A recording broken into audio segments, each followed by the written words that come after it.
sent all the claustrophobics into Oh, some wait, when you're let's do roasted. that. Wait! Oh my god! Alright. Cool. Oh man, I'm ready to laugh. Okay, let's do it. Yeehaw! Welcome to Mechs, Myth, and Magic, episode 7.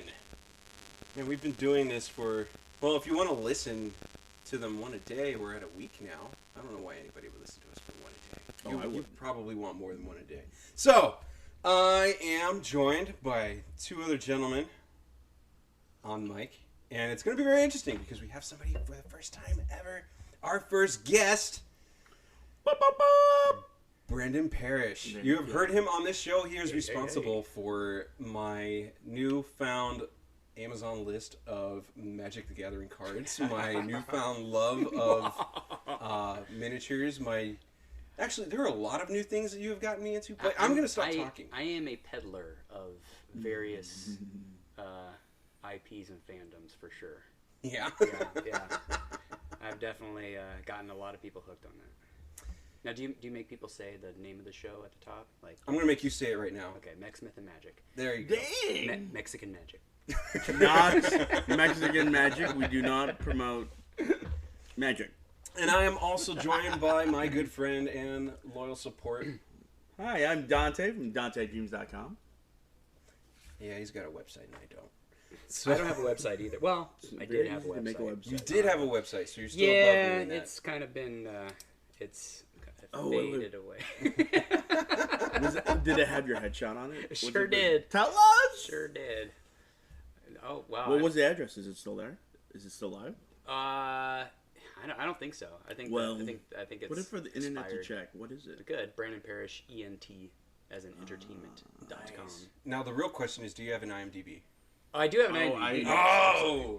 Absolutely. And apparently my my headshot's back up on it. They took it down for a little bit, but now it's They're back up censoring your headshot? Yes, I have to be censored. For those of you who aren't watching the podcast, I'm hideously deformed. Which is a very niche market in the acting It is. area. I think I've only done one role, and that was in the movie Mask. not to be confused with The Mask. Nice. All right. So get to know each other a little bit. I've got a question for you guys. Go. What was your last RPG character? And can you describe them? Good question. You first? Oh, wow. So, with me. So, I think the last time I've actually played in an RPG is over 20 years ago. Ooh. So, I'm running a game right now, and when you're a GM or a DM, you're pretty much all the roles, right? So, the last couple of main characters I played was an old decrepit sheriff, and it was a lady whose kid got kidnapped, so I acted all that out. So, but otherwise, when you're GMing, you have to be every role that everyone else is in. You're every NPC, pretty much. Yeah. Which is great for the schizophrenics and the multiple personalities. And all this. Nice. Me, so I also am a DM. I say DM because it's Dungeon Master. Mostly play Dungeons and Dragons, but I haven't DM'd in a while. Last game I DM'd was with Mr. Tony over here. But I am playing in 2 play-by-post, actually. I don't play in any live games right now, but I do play and post on tavernkeeper.com, which is awesome. If you guys are into prose and telling a story that way, it's really fun. It's like collaborative prose, and it's a lot of fun. I have some very talented people that I'm creating a story with, and so one of my characters is a tiefling artificer, which is very fun. His name is Emmerich Burgess, Tinker Adept, and so he's actually his backstory is that his dad was a toy maker, and so he makes basically, so an artificer, for those who don't know, is basically those who cast their spells and use magic through the means of contraptions and gadgets. So it's like a Mr. Gadget, MacGyver, like a techno wizard in Rift. Techno wizard. There you go. Yeah, exactly. So he's a tiefling. His mother and father are both human. So the mystery is like how he got his infernal blood. His mother was a paladin of the winter goddess. So it's very in depth. I could go into a lot of his backstory, but he looks human with the exception of like very faintly reddish skin, so he can hide his appearance. But he hides it with a big, like, not quite tam o' shanter, but kind of floppy hat over like a long mane of white bluish hair. And he wears these glasses that his father crafted for him because tieflings' eyes are generally solid color. They don't have pupils. And so in order to hide that, he has these enchanted goggles that make his eyes appear to be human. And then he hides his tail. So that's one. And then my other character that I'm currently playing too is also a tiefling. I guess I like the infernal blood. Don't make any cast any judgments on me. But they're always. I think what drew me to tieflings is the idea of someone who by all outward appearances looks evil or nefarious, but actually has noble characteristics. Nightcrawler from the X. Yes, very good, very good. So, for any listeners that aren't familiar with D&D species, tieflings look like humanoid demons, correct? Correct. Yes. Okay. So, yes, very. Thank you for clarifying. Because not everyone out there is versed on all the races and such. But yeah, so they are. They have devilish features, horns, typically. All sorts of horns.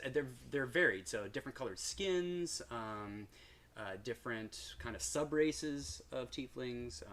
So anyway, my other tiefling is a monk tiefling, and he was basically abandoned to a monastery. He wasn't abandoned. Well, he was abandoned, but he was basically given over to a monastery by his parents, and so he never knew his real parents. Orphans are very common in D&D lore, but in storytelling, what do they almost say? every anime. Yeah, what do they say that the most endangered characters in D&D are parents? Yeah. Everyone when writing a backstory, tragedy. Yes. But so he was grew up in the temple of Ogma, who was in D&D lore. He's the god of wisdom and knowledge, and so he's kind of a budding adult. He's kind of 19 or so, like out kind of first time adventuring on his own. And but monks are really fun to play, so I really like him too. He's very kind of impetuous, but an impulsive. But yeah. So question, you guys see your face. Yeah, I have a question. Did you subconsciously make this Hellboy? No, actually, on the other hand, I subconsciously made him Avatar, and this was before. Like Aang? Yes. Oh, well, wow. Pretty much. Okay. Yeah. Last Airbender. As in Last Airbender. Yeah. Yes. Not Blue Skin. Yeah. I was wondering, like, he's a Navi. But no, I made a in D&D the class is Way of the Four Elements, so he has control over air or some control over air, fire, water, and earth. So he's all of them. He is the Avatar. Oh, wow. But he's really fun to play because I like in well, I guess in any format that you play D&D in, you kind of go into how they discover their abilities and magics and stuff. And that's one thing that I like about D&D is they give you all these different spells and things like that, all the mechanics, and then it's up to you to decide how you implement them. So for him, I really like how he's discovered the ways that he uses things. Like, I mean, he has this hold person ability, but I kind of flavor it or reskin it in terms of like the wind coming in and the air pressure, like holding people together because he's controlling the air pressure or whatever, so it holds them still in that way. So yeah, things like that. That's an interesting mechanic. It's those kinds of things are really fun. With the Artificer, all his different spells, I give them, like for example, the spell Sanctuary is, and now I'm getting into like really esoteric things, but it's this little, or let's say like Fairy Fire. Fairy Fire was really fun because I basically had a little toy airplane fly over and glitter bomb a bunch of enemies, so they that is so cool. the flames kind of, that's how they were highlighted or whatnot. For those of you who know what fairy fire is.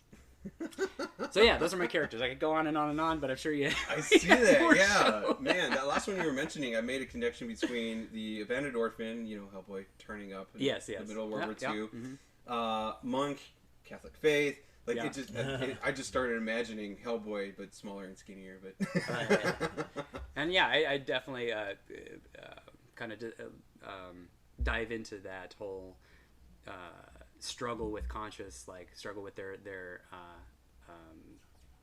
innate nature as opposed to who they want to be. So yeah, I was not familiar that tieflings, it's both the devilish look and the nobility part.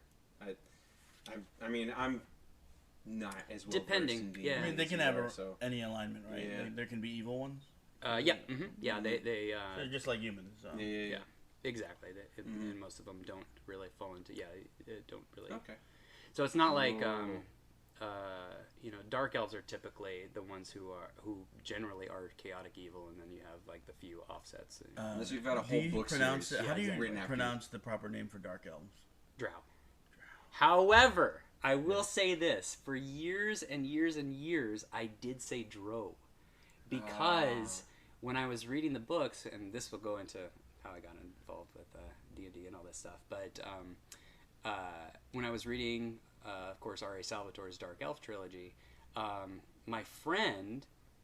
And I didn't hear it audibly, that was back in the day when you didn't have podcasts, and you just read it. Yeah, Bob Salvatore is telling you how he pronounced his names. And so when my friend said Dro, that's what I knew it as, and so I blame my friend.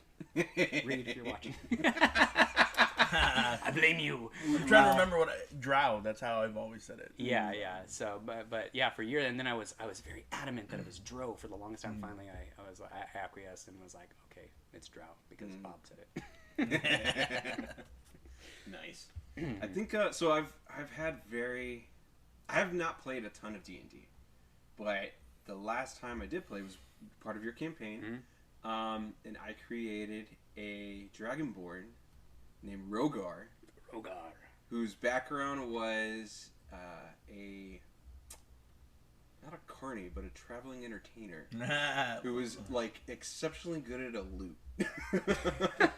and then became a paladin. Yeah, which was funny because it wasn't a bard. It wasn't a bard. It was a paladin.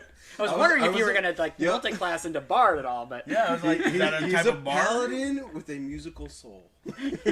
Oh my gosh, this is reminding me of what was that Rodgers and Songs of Hammerstein musical? The one with he was the carny that died and was haunting his daughter. Wow, I'm the musical theater. Carousel. Oh, Carousel. Yeah. Carousel. Yeah, that guy was big and burly too. Anyway, you got to watch it if you haven't. Nice. Because it'll make you cry. It's about babies and stuff. I don't know if I want to do that with young kids now. No, it's a great musical.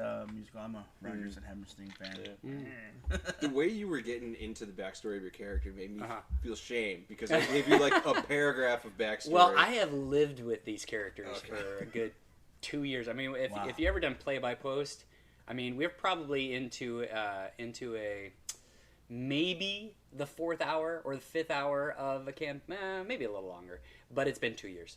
Wow. Because that is the pace of play by post. Because you basically forum format. Yeah, exactly. Oh, wow. So you post kind of when like you a feel mud, like it. like an old school mud. Exactly. Well, yeah, in a sense, yeah, I would but say it's so. much less hack and slash. You call that a mud?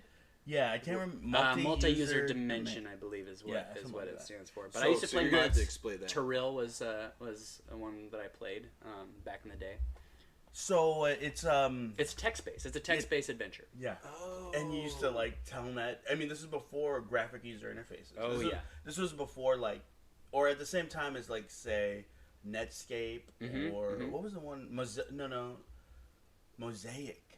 Those were the first browsers. Those were the first browsers, right? But at the same time, text was really huge. You telnet into different servers, and a lot of Metacrawler. I remember that one. I used those a lot to chat, just to telnet to a different server and chat with strangers. But then people set up these programs, which were MUDs, and it was just basically a chat with formatted for It was really cool. I mean, you basically you would type in. They would give you the description. It was just like a DM would be like, you enter a room that's dark and mysterious. There are 4 exits. Which way do you go? You came from the south. There's an exit here, there, and this. There's a chair in the room. Explore chair. And then, or you could say north, and you would go into the next room, and they say you enter a cavern, and there's a strange puddle in the corner. Explore puddle. Oh no, a slime attacks you. Attack slime. And so you're writing all this. So it's play by post is not necessarily like exactly like that, because it's definitely it's more narrative, where you basically. The DM will or GM will give you the scenario and write it very much in the prose format and the story format. So it really is collaborative book writing. It's really fun. That's cool. Yeah, evolved. It's the evolved form.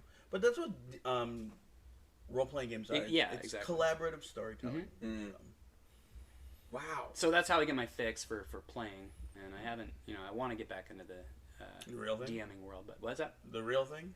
Oh yeah, of course. Yeah. You gotta get the band back. And so I did play a couple games and that was an ill-fated campaign, because of course the biggest bane of Dungeons and Dragons is schedules. So yes, I would say it's adulthood, but yes, adulthood too. Adulthood. So I played a couple games of one campaign, which was really fun, and that one I played like a half-orc fighter, which was he was a lot of fun. But what is Dragonborn? What is a Dragonborn? Yeah. So a Dragonborn, I'm not familiar with where they come from, but I do know that my character... Is he like half dragon or something? Yeah. They're like dragon humanoid-looking dragons without tails. Well, some of them have tails. Oh, do they? Yeah, some of them have tails. Oh, I was reading that fire one of the breath or defining anything features like that? is that they don't... Fire breath magic? Or it depends. Just humanoid? Oh, okay. So they have, just like the chromatic dragons, they have breath weapons that correspond with the colors that they are, and it's all the same as the red, green, black, white, and blue dragons. You have those colors, but you also have the metallic colors as well. And the metallics were the good alignment. Generally, right? Generally bent, but the Dragonborn, you can be a blue dragon, also be good. So, right. But I think the very first exposure I had to Dragonborn was the Draconians from the Dragonlance Chronicles. Okay. So there were they available player characters in D&D in the 80s, 90s? I don't know when they became playable. I'd have to look that up. More like Velociraptor looking people. No, not necessarily. I mean, they were those were evil. Like the Draconians from Dragonlance, they were evil because they were the brood of the chromatic dragons. But Takhisis and all that stuff. Takhisis was Dragonlance, and Tiamat was. But you were a paladin of Bahamut. Yes, I was. Yeah, and I was. You also had a son, a strange son somewhere out there, which I was gonna bring into the campaign. I was looking forward to it, bro. Who knows? I started back up and bring him in. I know in our. Well, I will say this. My Dragonborn was a descendant of bronze dragons, so he had lightning breath, and I would just imagine Godzilla and every room I went into, whenever it was opening to attack. Did he ever break into like a Godzilla squeal? Oh no, but can you please give a sample of your voice? So this was very peculiar because Rogar would talk like this, and he was a very bad, very, very bad Arnold impersonation. So I said a lot of, "Come on, guys! What are you doing? What are you doing? Do it now! Do it now! Where are you going? Stop! No! Put that cookie down now!" That wasn't worth the price of admission. Thank you very much. Yeah. But there was it was funny was because there was a Rogar, and then there was a barbarian played by one of our friends who was Ragnar. So it was Rogar and Ragnar, and they formed a band. We did. We formed a band and would. What did you call yourselves? Who played what? We called ourselves. So he was a barbarian, and we called ourselves the Bearded Dragons. That's right, the Bearded Dragons. That's right, the Bearded Dragon. He was the dwarf barbarian. Wow. That was Thank you for bringing that up. Shenanigans. Yes. Like the one of our very first game.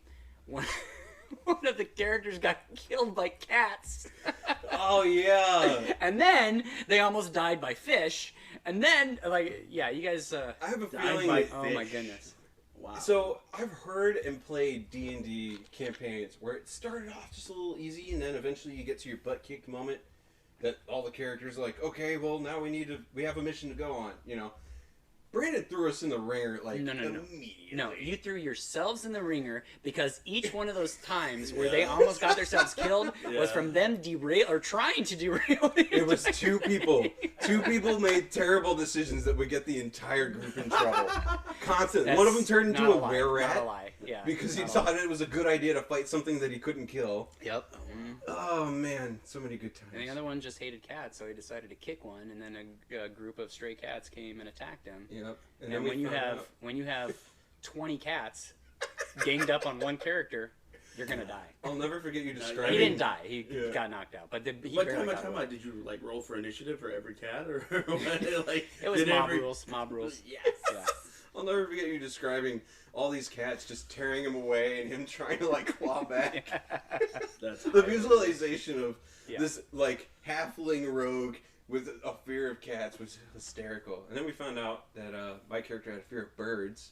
Yes. So he'd have me roll. What was it? It's like a wisdom save. Yeah, something like that. Yeah. And you did it a couple times before I even saw the bird. Yeah. And I just remember thinking to myself, like, oh, crap. And I lost a few of those. Like, there was one in a room right next to me, apparently. Yeah. It was good times.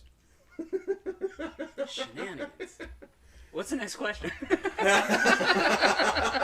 It's just going to be us reminiscing. Yeah, I about know. our D&D Seriously. events. No, so you both are DMs, or GMs. DM and GM.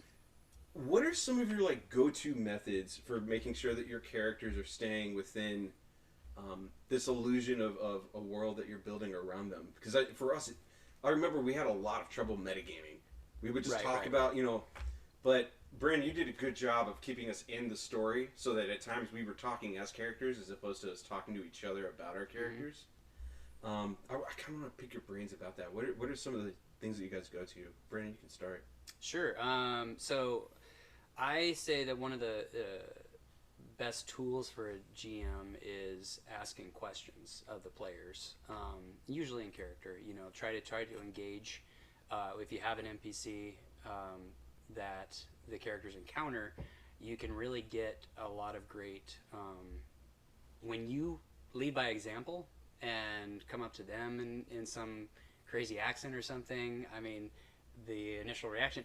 And if they don't want to, that's okay. But you kind of test your players and stuff. And if they feel weirded out, it's okay. You could just say what you oh, I say this. Okay, that's cool.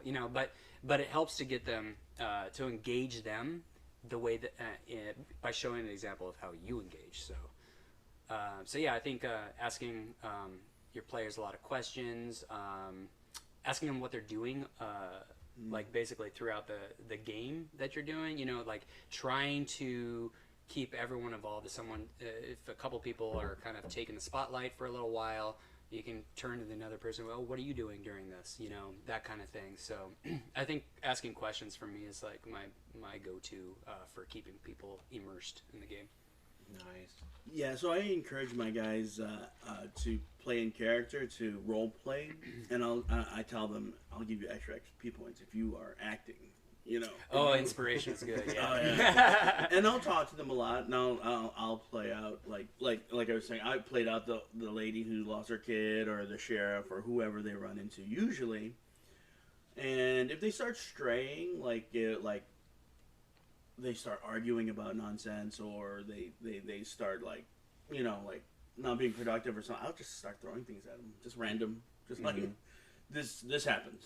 And they have to deal with it or discuss it. And actually, I like a lot of when they talk to each other and like try to figure things out. Yep. And sometimes when they're talking to each other, I'll have to. Actually, my guys really are enjoying playing in character. I have a gunslinger, and he talks with a kind of a southern drawl. And I have one character. She's from Japan. And one of her character's powers is to be poetic and say haiku, so she's always doing a haiku. That's I'm like, why impressive.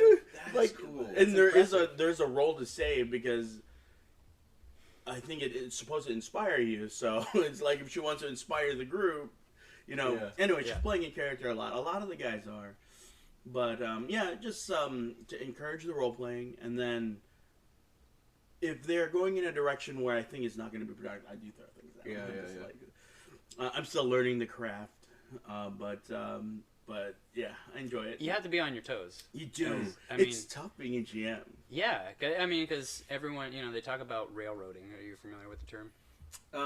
Yes, not in the context of gaming though. Okay, so railroading is basically, when a DM has a specific idea of where they want the story to go, and they will basically create plot armor to make sure that those characters go down that path, right? Okay. And a lot of people have a problem with that, like feel like they want more agency, and I think there's a fine line because you have to come up with a story, right? Yeah, you as a DM want to craft a story, but you also want them. I mean, like when you guys went fishing and almost died, I was like, got okay, killed by a shark. yeah. Okay, let's see what happens here, and so you definitely have to have some improvisational, skills, and that's what it does take some time to kind of figure that stuff out, I think when I was a younger GM, I'd come up with this complex adventure. Mm-hmm. And then I would kind of, that was the direction I was sending them, so they would go that way. And sometimes I think my guys felt like I was railroading them, but it was a complete adventure. Mm-hmm. So and anything could happen there. But now I'm seeing that I have options. It's like, okay, I have an idea for an adventure. I have this past adventure that I ran. We could go that way, or it's really wherever they want to go. Mm-hmm. Yeah, so it's nice to be flexible like that. Yeah, I think my method of pulling a game together, I love to be creative, but a lot of times I don't have the time. So I'll create kind of a story, and usually my campaigns will begin with an idea that I have, and then I'll take different modules, like published modules, and I'll drop different modules into that campaign and kind of tie them into my main story, and I'll have an idea of some I'll have the what do you call it, the plot tree or whatever, where you make this choose your own adventure. Yeah. If they go this way, give them options, type of thing. There's some GMs who run a sandbox, which it's hard for me. It's hard for me to be like, what do you guys want to do? I'm like, where are you guys going to go? For me as a player, I like to have a hook. I like to know where the adventure is, and I think hooks are important. You have a bounty, someone comes up to you and needs you to do this or that, but maybe, along the same line, along the same game flow, a nobleman, needs an escort or something like that to the ball, and so you have a choice of, kind of where you want to go, and then I kind of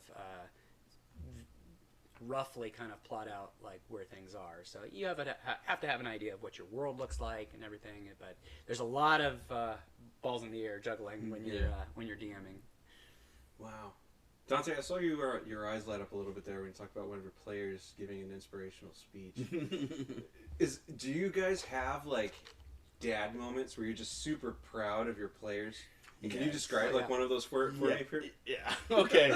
So wasn't this campaign, but it was the campaign before, and so I had so I'm playing a game system called it's the Palladium game system, a game called Rifts, right?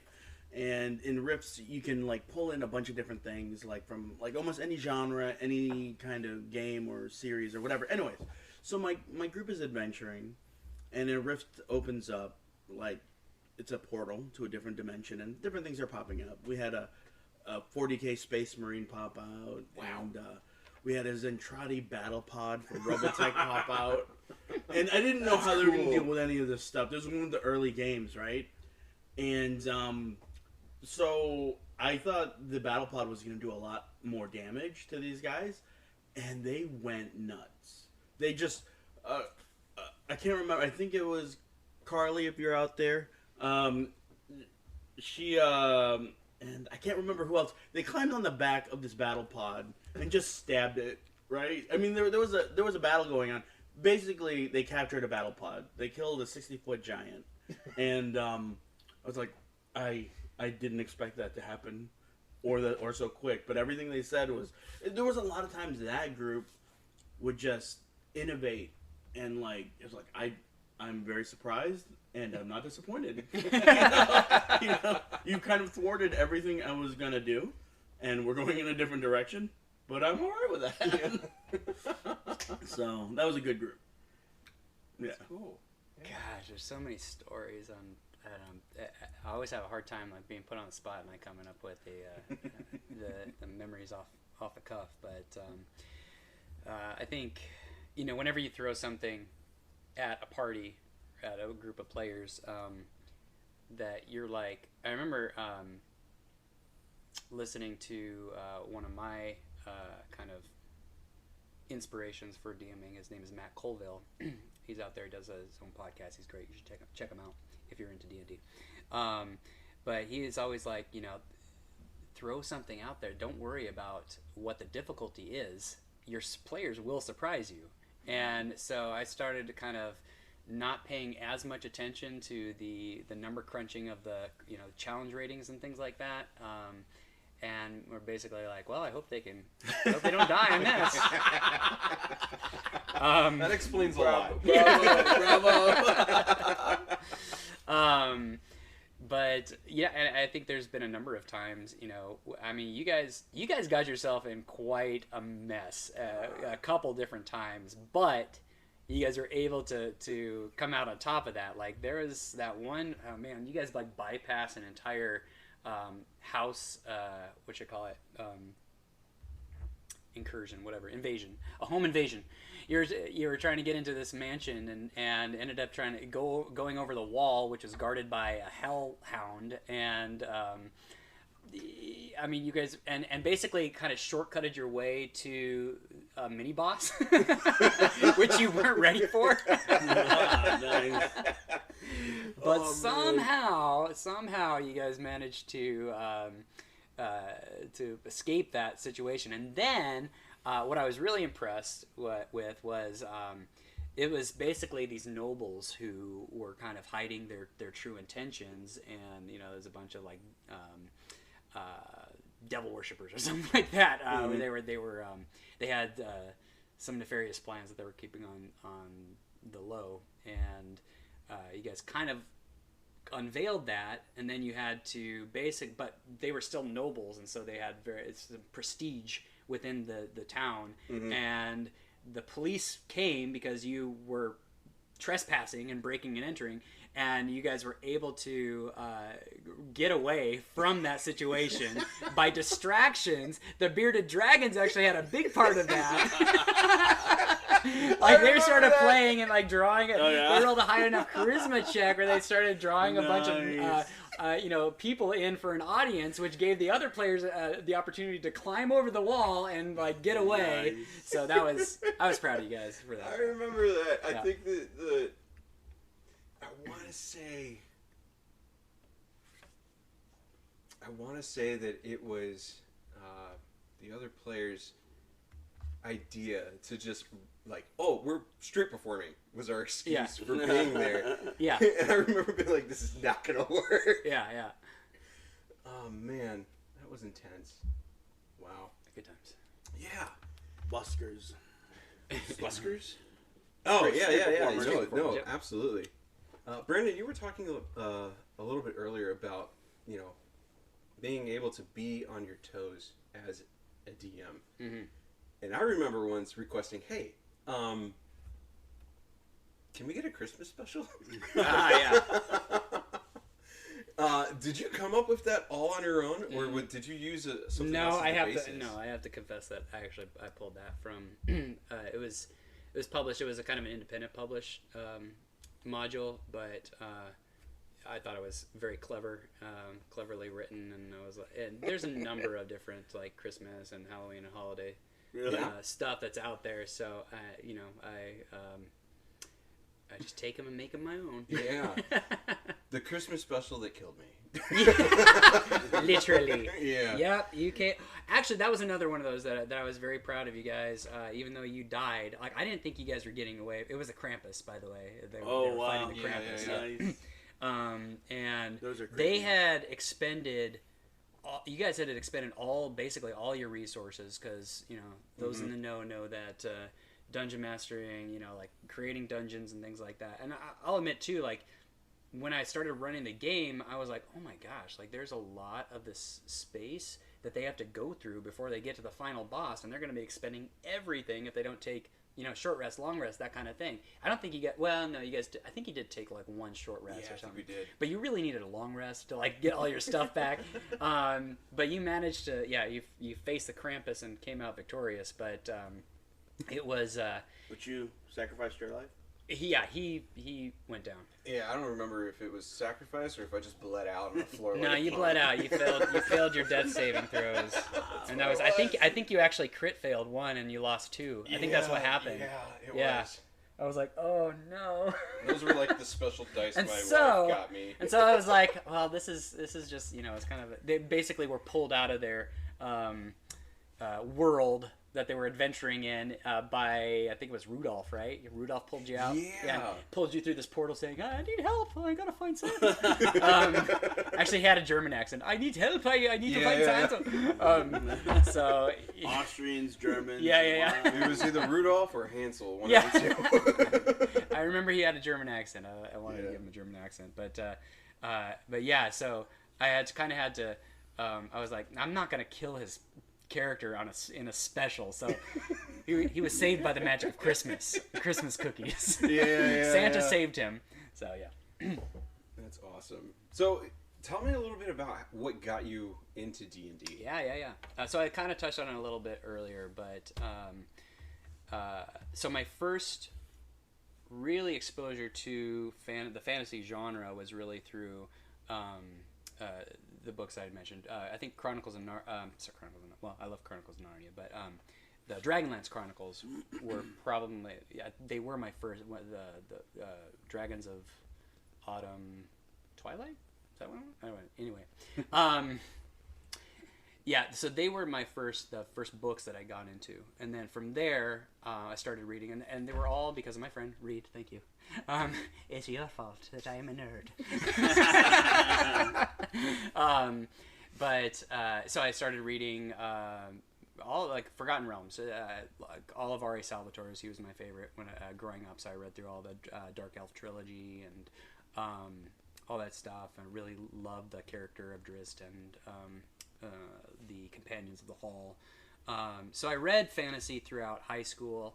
I started playing Magic in like 94, 95, like right after Alpha and Beta. So I actually have a couple Beta and Alpha cards, but not the good ones, not the really nice, expensive ones. But so I started playing back then, playing Magic, but I didn't play D&D because in my head, Magic was cool, but once I went over the D&D was a threshold of geekdom.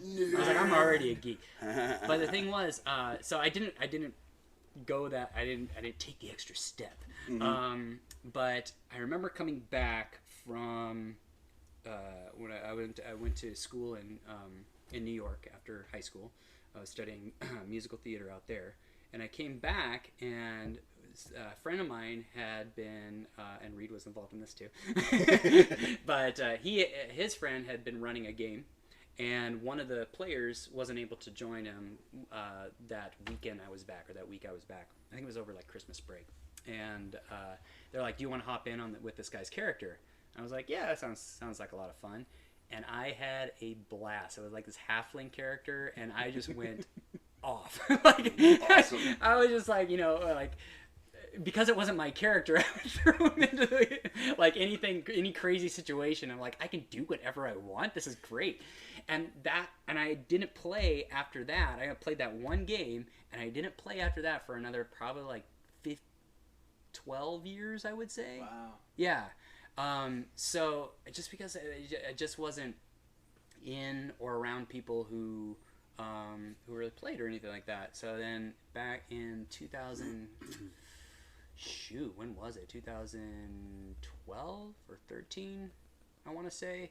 A friend of mine said, and we started playing Magic again. I started playing Magic, and so we got together. We had a group of guys that would get together and play Magic. Mm-hmm. And then one of them had the starter kit for Dungeons and Dragons.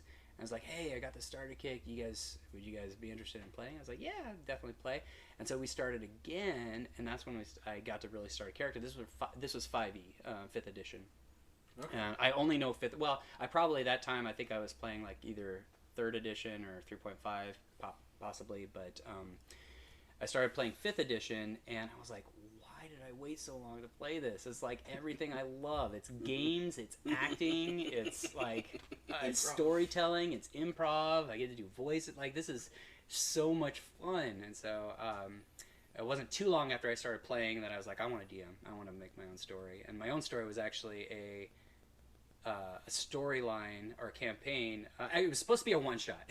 And I learned very quickly, one-shots, you got to be careful in writing one-shots because they end up lasting a lot longer than you think they will. It ended up going about 3 sessions rather than just like the one-shot. But it was based in a magic world, the magic world of Innistrad, which is a gothic horror world. So it was a lot of fun. And basically how I did it then was I got all of the players and I gave them their characters, and they all had their own secrets and things like that. So it was an introduction for a lot of them to play the game as well. Mm-hmm. And so in a sense it was a little railroady, I would say, but it was my first one shot, and it was really fun. We just did this whole setup. I had music and effects and things like that. And, my wife made food that was like themed. We made like a butter beer and stuff, and it was an event, and it was a lot of fun. I gave them all like these cool handout invitations and stuff. So been playing since, and nothing as grandiose as that, because time and adulting, but still love it. Yeah. Oh, and then of course back then too, I was watching from the get-go. I was watching Critical Role, so that like really kind of sparked the love of the craft and stuff. Nice. Yeah. By voice actors and so. I find it. Critical Role is one of those things where it's amazing. I love listening to it. But I don't want to replicate it. I don't want to try and be that guy that's like, I got my own little Critical Role. Yes. I very much want... And you shouldn't. Yeah. You shouldn't, because you're going to be very disappointed. Which makes it kind of hard to recommend to people who aren't that much into D&D. Because eventually it'll become this crossroads of like, well, we've got our own thing going. Yeah. We don't want to be these people, these super talented actors and voice actors. Right. Like we can a lot of people. Yeah, a lot of people refer to it as the Matt Mercer effect. Matt Mercer is the dungeon master in that game, and they're like, a lot of people are like, he's ruining it because it's not like this. Not supposed to be like. People play the way they play, you know, and that was always their game. And I was like, but people try to emulate it, and they get really disappointed when it's not like these fantastic moments of storytelling. These guys have been trained for years doing, acting and voices and stuff like that. Nice. Yeah. You okay with that over there? At all? The whole time? We've got the audio. You didn't even get audio? Oh, okay. So we're fine. All right. I wasn't even looking. I wasn't even looking at it. Pictures in there, maybe a GIF or two. We'll throw a Homer Simpson retreating into the bushes. It's fine. It's fine. Yeah, we'll edit it. We'll deal with it in post. Yeah. This is start recording. Did you start recording now? Yeah, I did. Okay. Let's just do a bunch of stop motion. Yeah. We'll animate everything up until this point. It should be the highest budget production that we've done so far. Yes. Oh, funny. Eves, we love you and all the work you do. A lot of hands. We got the audio. We just need audios. Well, okay. I did want to ask Dante about riffs. So I think I've asked you like 6 or 7 times and maybe 8 or 10 different occasions, don't do the math on that, about what riffs is. And all I can remember is portals. So can you give a brief... Is it possible to give a brief on rifts? Okay, so it's in the Palladium system. It's totally... Okay, it's not totally different, but it's like D&D. In fact, it's very similar to how D&D was played like in the 80s and 90s. So, like OG. Mm-hmm. So it's an older system. It's classic. But they have this future world in the system called the Rifts world, or Rifts. And it is a post-apocalyptic setting. It's like 500 years in the future.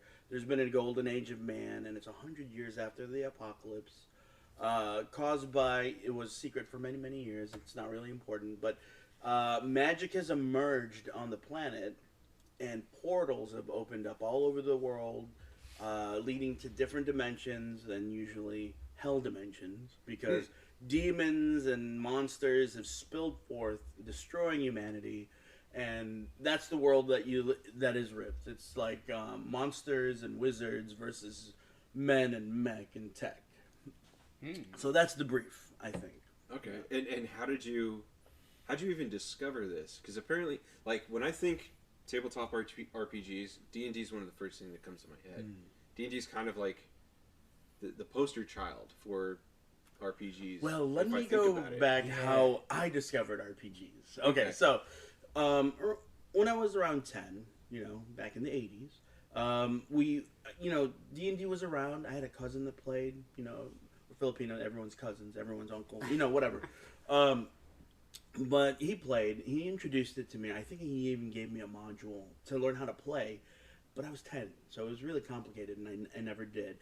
And I was also familiar with BattleTech. That was something else they were selling in the game stores. I was really interested, wanted to play, but I never did. Not enough people around me were doing it, right?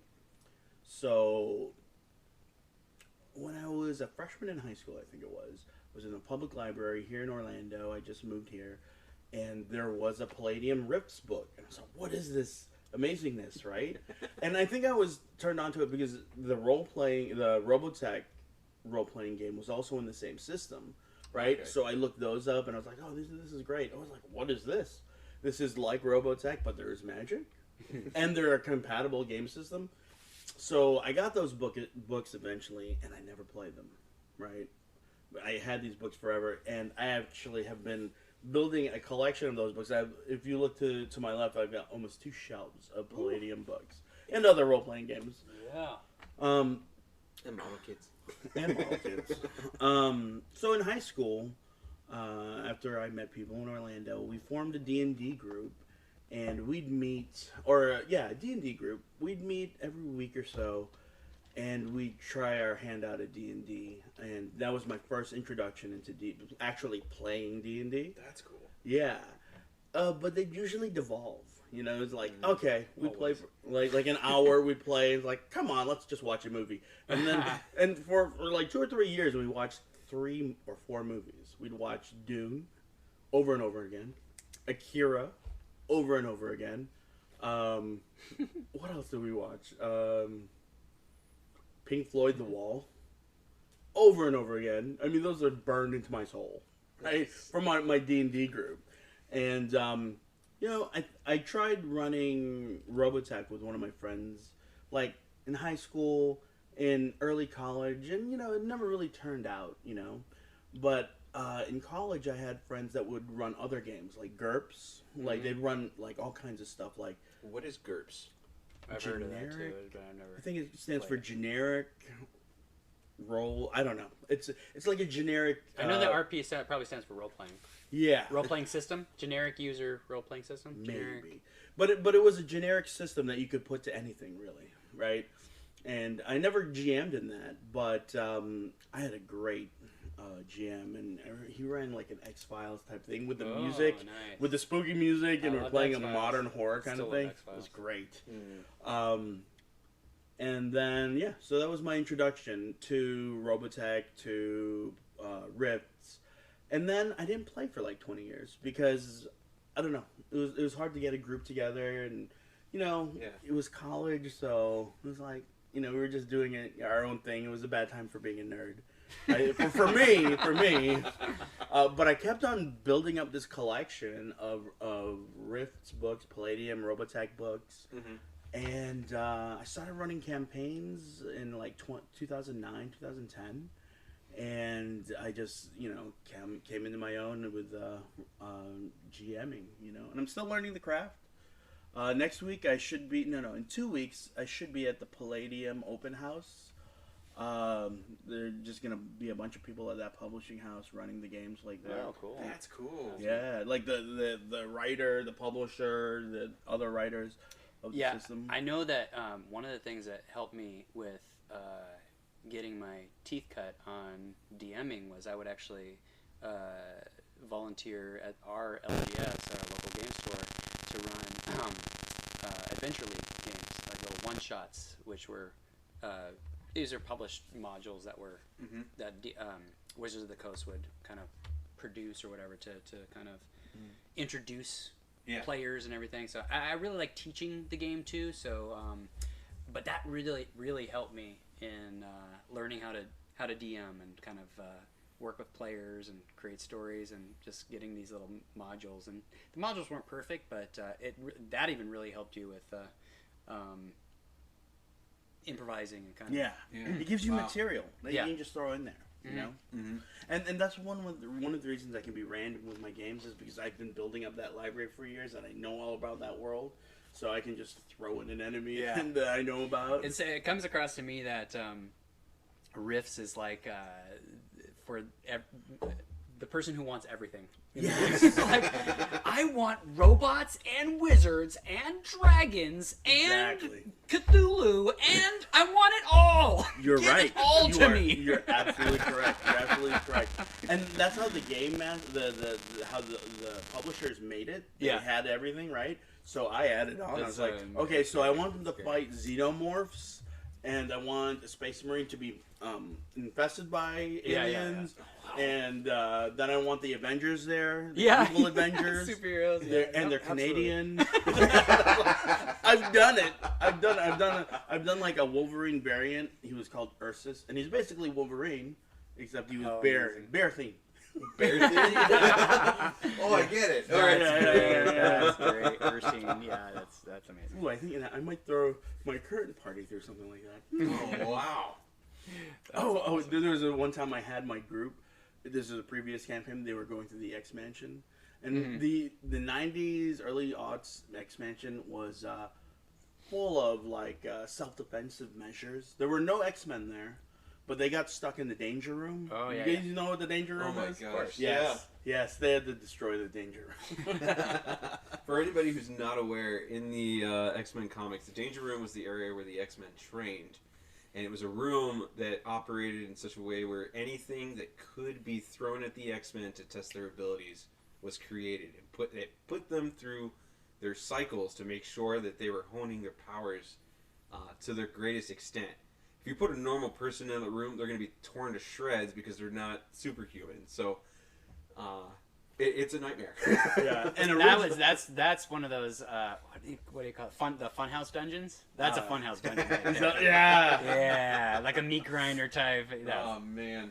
But they did find the Book of the Dead in the Xavier's library. So. The Book of the Dead from the Mummy? The like one the Brandon Fraser show? No, the book from the Necronomicon. The Necronomicon. Yeah, from Army of the Dead. Oh my god! Army of Dark. I told you, it's for every fandom. It just brings them all In fact, together. It's the great uniter. Unused adventure I was gonna have. They were gonna meet Deadites in Colorado. Oh my And they were gonna have to deal with secret people possessed. And if they were okay, I'm gonna be quiet now. I don't want to give anything away. Yeah, don't give anything away. Because my current group might run into them. Nice. That's great. Your love for this game is very evident and palpable. Right? True. It's true. Yeah. Yeah. Well, thank you guys. How are we looking on time, Eves? I haven't gotten anything from you. Oh, good. That gives me time to bring up the. What was the thing you wanted to talk about? I will, because it kind of relates to this. Okay. Well, okay. First of all, I'll tell you that. So my childhood, when I was playing, it was middle school, early high school, when I was playing like Magic and things like that. I was always kind of on the edge of flirting with Dungeons and Dragons. Like I would paint minis, but I never played with them. I've never played. Never played D&D back then, but I love painting the minis. Still like painting minis. But one of the things that I love the things that were kind of on the fringe that had kind of a D&D or fantasy feel. Mm-hmm. Do you guys remember Pirates of Darkwater. That sounds familiar. That might be before my time. It's not coming to me clear, but it sounds familiar. So Pirates of Darkwater is like one of my favorite cartoon series in the early 90s. And it was all about these pirates who... well, basically, the world was kind of taken over. Yeah, you gotta look it up. It was only like one or two seasons. I think maybe two, but it got canceled very early. But it was it was so much fun. It had like these monkey birds and cassava melons, and the main character basically he had this. He was given it to his. I can't remember exactly how the story went, but he was given this amulet, this gem. And the world was kind of being taken over by this black, oily substance. And he would have to go to these different places and push the darkness back and everything. But it was a great cartoon, and it got cut off way too early. Wow. And I just wish they would just relaunch Pirates of Darkwater. Was that in the 90s? It was in the 90s, 1991. Yeah. It's got an 8.3 on IMDb. Yeah, man. At 88. It was excellent. It was an excellent fantasy. See, and a lot of streaming people, anywhere? It's a Hanna-Barbera production. Yeah. So it would have been the pinnacle. I don't know if it's the apex of. Might be on Boomerang. I don't know. Yeah. But yeah, man, it was. That was. I was so disappointed when it got canceled because it never concluded. I never knew what happened. That's the worst. Yeah, yeah, it was one of those things. But there's hope. It could come back. It had one of the best made up curses that I've ever heard. One of the guys would exclaim "Noiji dot" all the time. I still say Noiji dot. Yeah, Noiji dot. It was like Dake Ferrick, but it was Noiji dot. And I actually had one of my D&D characters would shout that every once in a while. Oh, really? But yeah, you guys got to check that out because that was one of those things that just drew me into the whole fantasy world. I'm looking at some pictures here, bro, and this looks bonkers. Yeah, it's great. Yeah, this looks like Ren was the main character. Tula, I think, was one of the characters. Captain Blythe was the bad guy. He was like a big fat pirate with a eye patch. Wow, that is something else, man. The way you were talking about it, you talked about the inky darkness, and I immediately thought about the Adventures of Nemo. I think that's what it's called. The Slumber Adventures of Nemo? Little Nemo in Slumberland. Little Nemo in Is Slumberland. that? Yes. Isn't that a video game? No, well, I don't know if it was a video game or not, but I watched a VHS of it when I was really young. Was it anime? I don't It remember was that. an anime. Oh, it was anime. Okay. Yeah. It was I won't get into it. What's It's based off a very old. What was the Japanese name? Yeah. Oh, okay. Was that? The creator is Winsor McKay. He's an old. He's So the it may father not of be an animation. anime, but it definitely looked like an old Japanese style. They probably did that for the Yeah. But it's an American made. Yeah, I had to You bring should that up look that because up. I had to bring up Pirates of Darkwater because not a lot of people remember that cartoon. I don't. Are you I'm from like- a different dimension? Seriously, What the heck? parallel dimension. What? Yeah. Watch. Someone actually, you know what? I think I still have it. Someone burned a copy, the season for me. Really? Whatever episodes they had. Watch party? I'm pretty sure I still have it. do So it. yeah, we gotta do it. Game on. I got a sound system right there. Let's go. That's wow, man. That is that's super cool. And there's a lot of updated artwork too that you They can need to very relaunch easily it. They imagine need to what this relaunch would it. look like today. I'm telling you. So I can't believe. Pirates Yeah, of I can't believe I Darkwater. missed that. That Yeah. looks totally interesting. man, we can go on a whole tangent about cartoons we remember that. Robotech. Oh, we were talking about. Did you know there was a Mech Warrior cartoon? Little people. That's what we were talking about. The Littles. We were talking The about the Littles, Littles that's earlier. The Littles. What is that? So it were people about this tall. They were like mouse sized, but then they had tails. The Secret World of Arietti. That was. That's based on the same one that the Littles was based on, Yeah. which is the Borrowers. Yeah, Brandon's and the pointing at my Borrowers poster. was a movie at one point, I think so. Yeah. pretty recently. That one. Oh yeah, there was Yeah, a it was. bar. They did make that. Yeah. That is interesting. But it's all about Robotech, anyways. Yeah, baby. And for all you haters out there, I like Macross too. Macross is groovy. That is an argument that I will Is not this touch. what is it? Is this like a rivalry? See, Oh, so okay. this is an entire different episode. Macross and So Robotech is the Yeah, no. American bastardized version of Macross. Oh, okay. At least 1/3 of it is. Gotcha. So purists, some purists hate Robotech, and we're persecuted. What can I say? Is it like GoBots and Transformers? There is. It's worse. Oh, okay. Yeah. It's like I'm gonna burn down your worse. house kind of hate. Sometimes wow. it really feels like Wow. that. I mean, Well, I have friends on fair, both I don't know sides. anyone who is very very big on GoBots as opposed to Transformers. Yeah. That was your GoBots? No, I like Transformers. I was definitely Transformers, but I I haven't remember yet to GoBots. meet I just the felt like GoBots. GoBots was a knock. It was a knockoff, but That's not true. I have met a GoBots fan. Yeah? I'm raising a GoBots fan. oh, really? Is that right? Ronan is into GoBots. Hey. I Yeah. didn't hate the GoBots growing up, but they were definitely inferior to the Transform. for sure. Yeah.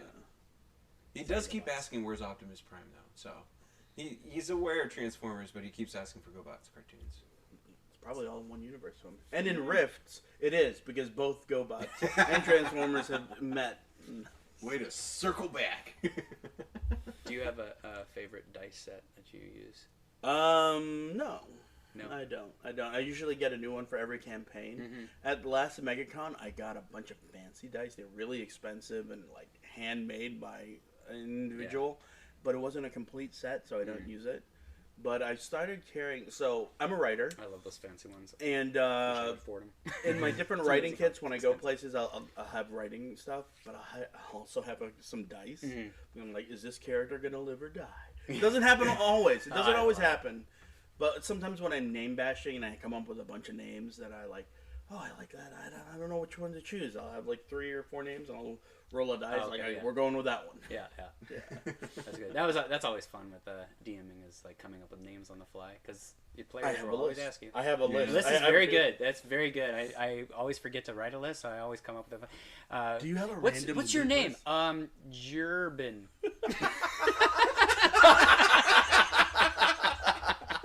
Hey, Jurbin. And there's the NPC. With one of my groups, I did NPC writing with him. His name was Frank Glad. Now, I think I'm going to have a guy named Frank Sad. Oh, it's great. I think this That's is... AAD. Sad. Saab. Yeah, I have a copper set it's Metal. It's metal. Yeah, it's I love it. It's Critical Role brand because I got it from a live show that I went to. Did it come with a red box? Come with it was a silver box. Okay. They're great. They do not roll well. Don't roll on that wood. They are always they don't roll well for me. As in, they always roll low for me. Yeah, but I Mine love were it. pretty good. I always get fancy looking dice. I like affordable.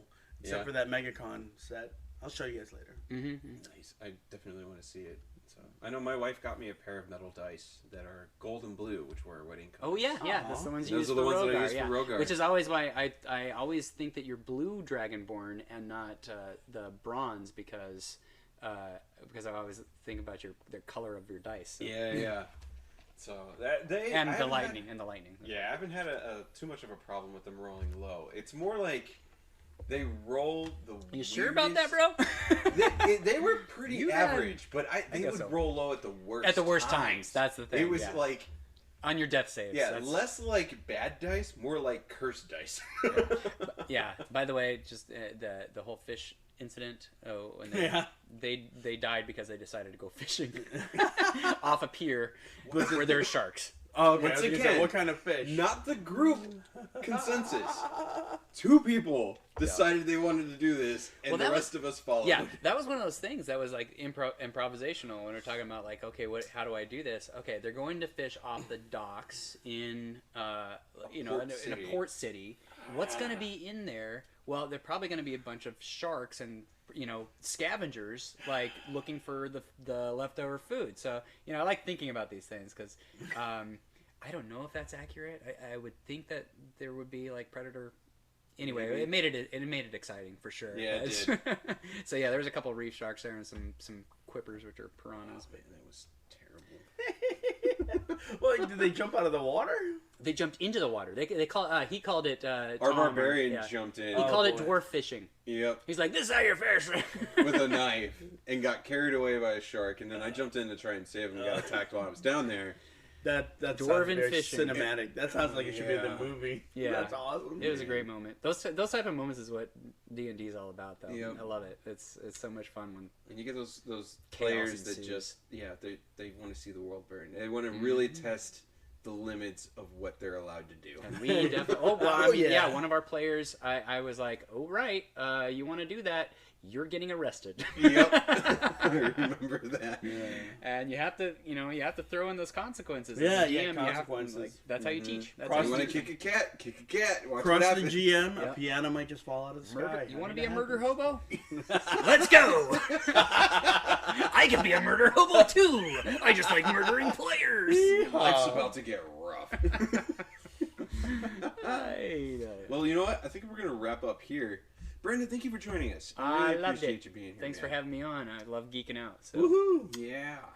So this has been Mechs, Myth, and Magic, episode 7. Not Mexican magic. Not Mexican magic. Stop No, saying it's that. Myth and It will magic. not a exist. different thing. Mechs, Myth, and Magic, episode 7. You can check us out on YouTube. If you find us on YouTube, or if you're listening through YouTube or Apple or Spotify, please leave a review, comment, interact with us. We'd love to get to know. Subscribe. Don't they say Yeah, we subscribe? can Like, totally subscribe, like, 4, subscribe. 5, 10 Hit that stars, bell. whatever the max is. I can never name all of them. I've usually got to have help, or I can never get through the list of like everything you're supposed to do with social media. Like, Yeah, subscribe, hit that bell. We've got to have them back more often. All right, we'll have them back next episode. Hey, I'm currently running a campaign of Rifts, and we're putting it online. It's Yeah, baby. currently being hosted at the same place that, this podcast is, on my YouTube channel, Danticus, DANTICBS. So you can listen to our current campaign of Rifts there. Oh, and I will plug my current campaign, Please which do. is published, is tavernkeeper.com, which is tavern-keeper.com. And the campaign is oh shoot, now I can't remember what the campaign is. I gotta look it up. Oh no, what is it? I remember the what is it called? You can search for hold on, campaigns. Yes, Frostbite Inferno.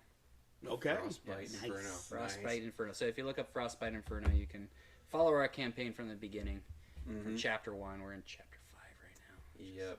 And if 2 you've years just away. been listening, please go to the IMDb page of Brandon Parrish to see the beautiful face that has been on our podcast with us. BrandonParrishEnt.com. He is a giant tree. Int.com, I like it. Thank you for joining us. And as always, remember, you define your fandom.